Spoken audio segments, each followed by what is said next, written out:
Hey guys, Kevin here. I wanted to do an update on my case build. It's been about a year since I posted a video on what I did with my DDJ-1000 and ProX case. So I wanted to show you guys what I've done. I made a few modifications since a year ago.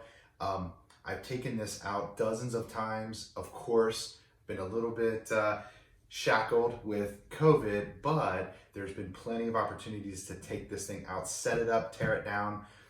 It's really, I'd say, proven to quicken my setup time and my breakdown time, which is what my goal was originally with this case mod. And I made a couple changes after proving it in the field. So let me show you guys what I've done here. Okay, I've got you off the tripod now. So first, I'll show you this deck saver. I purchased this because I like keeping my controller set up with the cover off. And this just helps keep everything, keeps the dust out, keeps cats from jumping on my controller, etc. So you guys might remember from the first video, this arm, this flex mounts arm that I have my laptop on, has been a great solution. It actually can, it's gas powered, it can float pretty much in any position that I set it. It's been very rugged and durable for me. And really, any way I want to put my laptop, any way I want to set it, any height, depending on the table. This is just a credenza or desk rather that I'm using right now with a blanket. But usually what I'm doing is having this sit on top of a table. Usually I'm using a fast set table, and I'll set this on top of it. And this becomes the perfect height. And of course I can adjust it.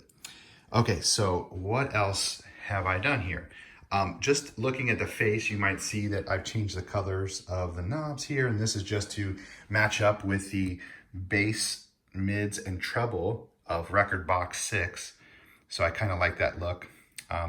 And also I replaced this knob. This is the sample volume knob. I replaced this one with a white one just for quick visual reference that I can grab it. And sometimes, I don't know if you guys play with samples much, but sometimes you've got the sample up way too high and you want to quickly cut it, or maybe you want to pump it up. And I found myself maybe grabbing the headphone knob without looking. So this just gives me a little bit more of a visual reference. But other than that, the DDJ-1000, I've not touched it, and it's been a great controller for me. It's doing exactly what I want and more. There's so many features and everything. So what else do I have here in the field of view? You might remember I've got this mic. So this is just my wired mic that I plug into the controller itself. I also have a wireless mic. So here I'm using the Shure QLX-D, and I've got, this is definitely an upgrade from my BLX line that I was using before. And I extended the antennas, and I'm using these half-wave antennas that are sticking out the back. You can see them. That is super helpful for reception of the signal and for range. And of course, I'm using one of these QLX-D transmitters, and this is the Beta 58 head on it, which is has turned out to be really good mic. I know some other DJs use this. It's been really helpful, I think, for toasts and of course any on the floor type events or activities that I'd like to do. Okay, you also see this thing. This is my DMX Go light controller, and what I do here is I found this clamp that basically clips on to the foam and the side of the board. This is made for holding tablets. So this is perfect for my iPad. And it puts it in the perfect position. Because as you can imagine, I'm here on the decks, I'm finding my next song, I'm loading things up, and over here with my other hand, I can simply queue up whatever light show I want. I've got some down here that I've got pre-programmed, and you can really do all kinds of cool stuff with this. So that controls my washes and my moving heads, anything I want to control there. Now, there are some connectivity issues with my DMX Go that I had to work out. So what I've done is the transmitter, the actual DMX Go box is right here, okay? So right up front, and I've got this little antenna, which is the Wi-Fi antenna, very close to the iPad. So they're in close proximity. And then the other end of this actually is a little extension DMX cable. And I'll just bring you around the back that connects to this wireless donor. And this is the wireless DMX transmitter that basically sends the signal to my lights. So you can kind of see that if my DMX goes up in the front here, and way back here I've got my little transmitter. This was one of the solutions that I needed to put into place. Now you might wonder, like, well, what does that extra 1.5 to 2 feet do for you? Well, it just happens to, I don't know, let the signal not get drowned out by or conflict maybe with the Wi-Fi. I'm not exactly sure, but I do know that that distance has improved my dropouts, and I don't have any more issues with the My DMX Go. So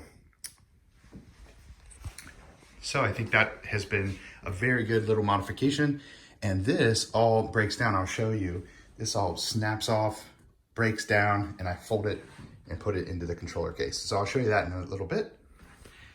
Here are my headphones. Now, this is my little headphone holder, and this has been a great position just to keep my headphones on the side within easy reach.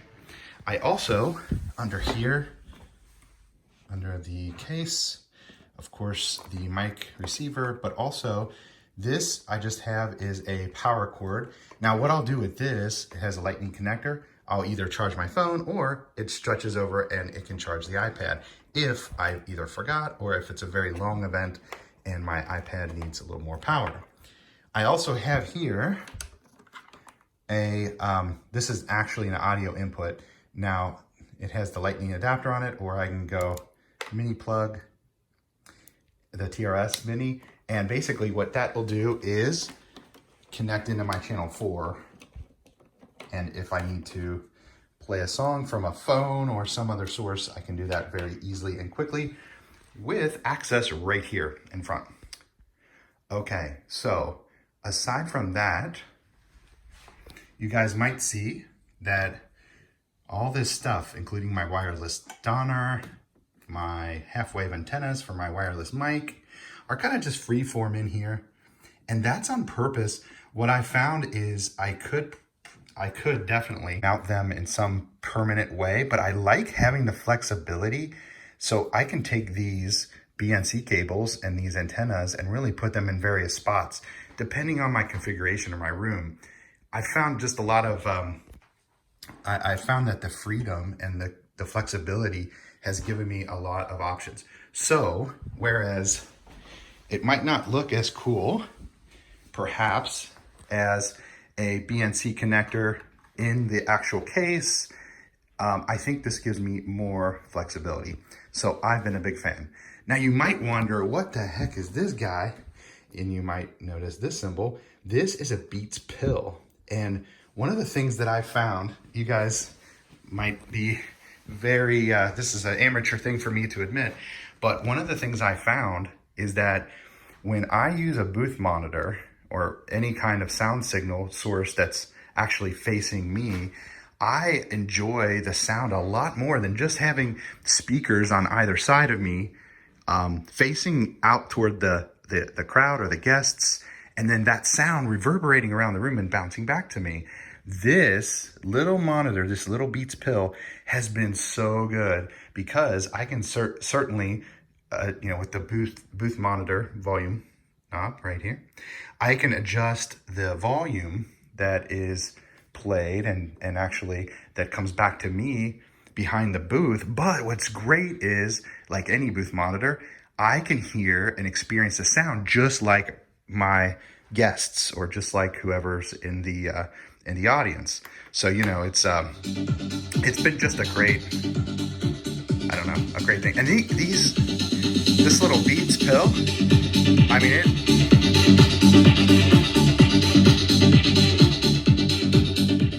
definitely jam. This little Beats pill. I like it a lot. It actually has become also a little bit of a backup. If you think of like ceremony or whatnot, I just bring this, I throw it in my bag and I bring it to me to a ceremony. And in a pinch, it could be the savior. If I lost my main speaker, it could be the savior to playing the ceremony music. Okay, I think that covers all the improvements and little tweaks that I made to my case. There is one more that I'll show you once I take everything and kind of break it down. There's something that I heard about from you guys in the comments that I thought, oh yeah, that's a great idea, and I went ahead and deployed it. So, and made that change. So in any case, let me break this down. I'm gonna change the angle of the camera a little bit so you can kind of see, and I'll stop and talk through steps as I go. All right, guys, we'll break this down. So first thing, turn off power, of course. And I want to make sure that I'm very careful with my cables and everything, you know. Part of the durability and the life of all your very expensive DJ equipment is making sure to take care of things. So one of the things I do is everything that doesn't go in my case, so my laptop and iPad and other things, go in my Jetpack backpack, which I love. It's heavy and I got it filled up, but I love this thing. It's got lots of pockets, very, very durable, and I really, really like it. I've got the larger size one, so that's been helpful to carry all my stuff. I even have a backup controller in there, if you can believe that. Not this big, of course, but a small, smaller DDJ-1000. Anyway, so I take my iPad down, and it's got a nice soft pouch for tablets. I'll get the Beats, and of course, this all goes into the backpack. My headphones,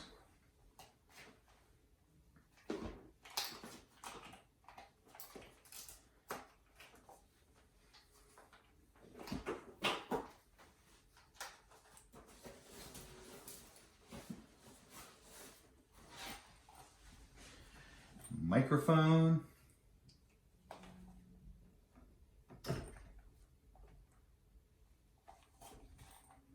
I keep everything in separate covers. Like this little Shure mic came with a little leather bag with a lining in it. Again, just making sure everything stays nice and like new condition.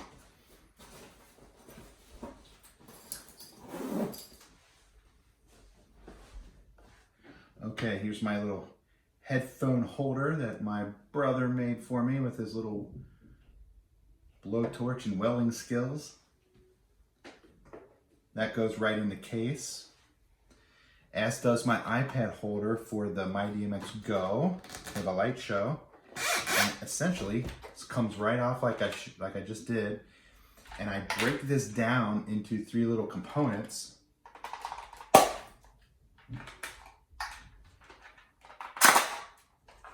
And essentially, I've got the actual holder, this little guy, the clamp itself, and what I do is I kind of just feed them together like this, in this configuration, and this fits perfectly. It slides right under my controller. There's a little spot right next to it. So I just put this in here, and voila, it's in there now. Come around the back, and all of my cables and everything, like my wired XLR, just fold up and I put right down in the case, as well as these little antenna.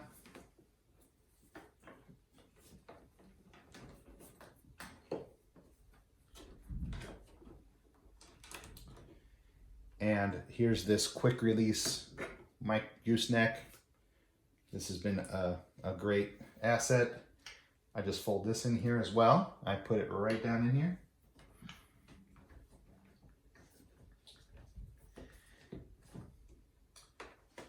And next I tackle the laptop arm, which is essentially taking off these little thumb screws.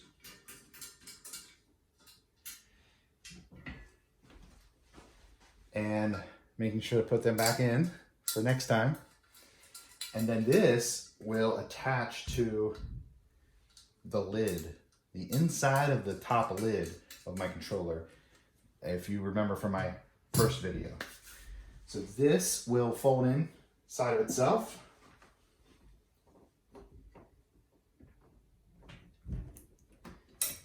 And we have a little bungee cord that holds it down since it's gas powered and it wants to pop up. So I've got my little bungee cord, and this will hold this down and prevent it from popping up in the case. Okay, nice and firm. And one other thing to do is to take my PowerCon cable, and I usually just, I like to keep it in the case so I know where it is. And I coil it up and stick it in here. So now I have everything in the case. All right, so next step is to put the laptop lid in the top of the case.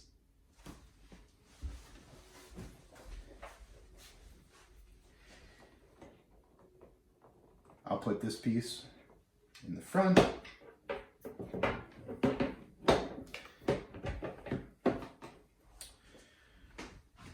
Okay, now for this next step, I'm going to move my controller.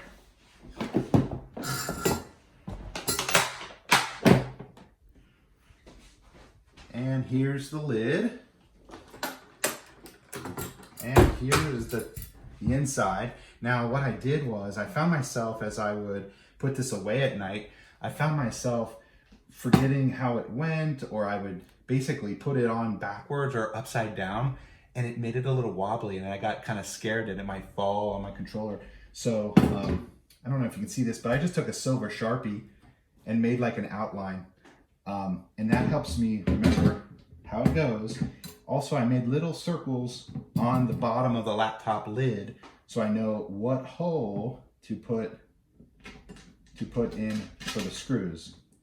Now, someone mentioned in the comments on my original video that I should make these screws shorter to shorten the time of twisting this down, and I've done that, so now it's nice and quick. And that thing is solid. So, I'm gonna go ahead and put this, I'll scooch this over,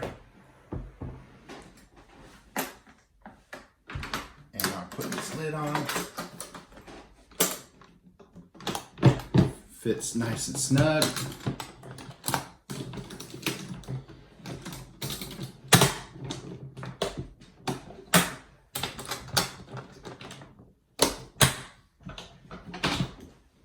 And we're finished. So there's the case. Now, over the months and with use in and out of the car or putting on my rock and roller case, I have certainly dinged up the case. And you might be able to see, if I move it around, you might be able to see in some of the paint, and there's some scratches and there's some paint scuffs. What I found to do a great job to help repair those kind of things is this. This is a John Deere product, and I found it on Amazon. Someone recommended it. It's Blitz Black Paint. And this has been great to, tape off a section and spray paint. And it's really, I think it looks great. It's matte. It matches this ProX case color really well. So this is a great little solution for the problem of scratching up the black casing. Well, that is all. I hope you enjoyed this and hope it helps you build a better case or make improvements to your current setup, because certainly this has helped me with speed, with keeping things together, making sure I've got everything I need, and of course, load out, which is very important. So thank you guys for watching. Take care.